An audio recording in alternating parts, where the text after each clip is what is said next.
Film ഗാരേജിലേക്ക് ഇവർക്കും സ്വാഗതം. പൊങ്കൽ സംക്രാന്തി റിലീസായിട്ട് ഇന്ന് തിയേറ്ററുകളിലേക്ക് എത്തിയിരിക്കുന്ന വമ്പൻ സിനിമകളിൽ ഒന്നാണ് മഹേഷ് ബാബു നായകനെ എത്തിയ ഗുണ്ടൂർക്കാരം. മഹേഷ് ബാബു അദ്ദേഹത്തിന്റെ കരിയറിൽ തന്നെ വമ്പൻ സിനിമയായ രാജമൗലി സിനിമയിലേക്ക് കടക്കുന്നതിന് മുന്നേ അവസാനമായിട്ട് അഭിനയിച്ച അതോടൊപ്പം തന്നെ വമ്പൻ റിലീസായിട്ട് തിയേറ്ററുകളിലേക്ക് എത്തിയ സിനിമ കൂടിയ ഗുണ്ടൂർക്കാരത്തിന്റെ ആദ്യ അഭിപ്രായങ്ങൾ പുറത്തു വന്നിരിക്കുകയാണ്. ഇന്നലെ അർദ്ധരാത്രി മുതൽ സിനിമയുടെ ആദ്യ ഷോയെല്ലാം തന്നെ ആരംഭിച്ചിരുന്നു. ഇപ്പോഴത്തെ നാം പ്രതീക്ഷ രീതിയിലുള്ള ഒരു പോസിറ്റീവ് അഭിപ്രായങ്ങളല്ല ഗുണ്ടൂർക്കാരം എന്ന സിനിമ ആദ്യ ദിവസം നേരിടും.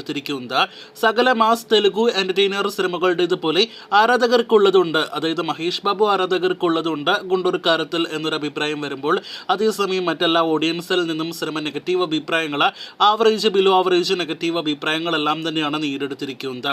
ഒരു സിനിമയുടെ കോർ കാതൽ എന്നൊക്കെ പറയുന്നത് സ്ക്രിപ്റ്റ് ആണല്ലോ, അതിവിടെ വീക്ക് തന്നെയാണ്. ഒപ്പം തന്നെ ഔട്ട്ഡേറ്റഡ് സ്റ്റോറിയാണ്. ഒരുപാട് സിനിമകളിൽ കണ്ടുമടുത്ത കഥ തന്നെയാണ് ഇവിടെയും ഉള്ളത്. ഫാമിലി ആക്ഷൻ മാസ് എന്റർടൈനർ സിനിമയിൽ ആകെ പോസിറ്റീവായിട്ട് ഇതിനോടകം തന്നെ വരുന്ന റിപ്പോർട്ടുകൾ പ്രകാരം സിനിമയിലെ കോമഡി സീക്വൻസ്, ഒപ്പം തന്നെ മഹേഷ് ബാബുവിന്റെ സിനിമയിലെ എനർജറ്റിക് പ്രകടനം, നായിക ശ്രീലീലയുടെ ഡാൻസും അവരുടെ പ്രകടനവും, ഒപ്പം സിനിമയിലെ ഗാനങ്ങളും ബിജിഎം എല്ലാം തന്നെയാണ് പോസിറ്റീവ് അഭിപ്രായങ്ങൾ നേടിയെടുത്തിരിക്കുന്നത്. അപ്പോൾ ആകെ മൊത്തത്തിൽ നോക്കുകയാണെങ്കിൽ മഹേഷ് ബാബു സിനിമ ആദ്യ ദിവസം തന്നെ പ്രേക്ഷകരെ നിരാശപ്പെടുത്തിയിരിക്കുകയാണ്. അദ്ദേഹത്തിന്റെ കരിയറിലെ വലിയ റിലീസോടെ തിയേറ്ററുകളിലേക്ക് എത്തിയ കൂടുതൽ റെക്കോർഡ് പ്രീസെയിൽ കളക്ഷൻ നേടിയെടുത്ത ഒരു ബിഗ് ബഡ്ജറ്റ് സിനിമ കൂടിയാണ് ഗുണ്ടൂർക്കാരം. സിനിമയുടെ ബഡ്ജറ്റ് ബ്രേക്ക് ഈവൻ റിപ്പോർട്ടെല്ലാം തന്നെ ഇതിന് മുന്നത്തെ വീഡിയോയിൽ ഇന്നലെ രാത്രിയോടെ പ്രേക്ഷകരെ അറിയിച്ചതാണ്. എന്തായാലും ഗുണ്ടൂർക്കാരത്തിന്റെ ആദ്യ ദിവസത്തെ കളക്ഷനുമായി ബന്ധപ്പെട്ട അപ്ഡേറ്റുകൾ കേട്ട് കാത്തിരിക്കാം.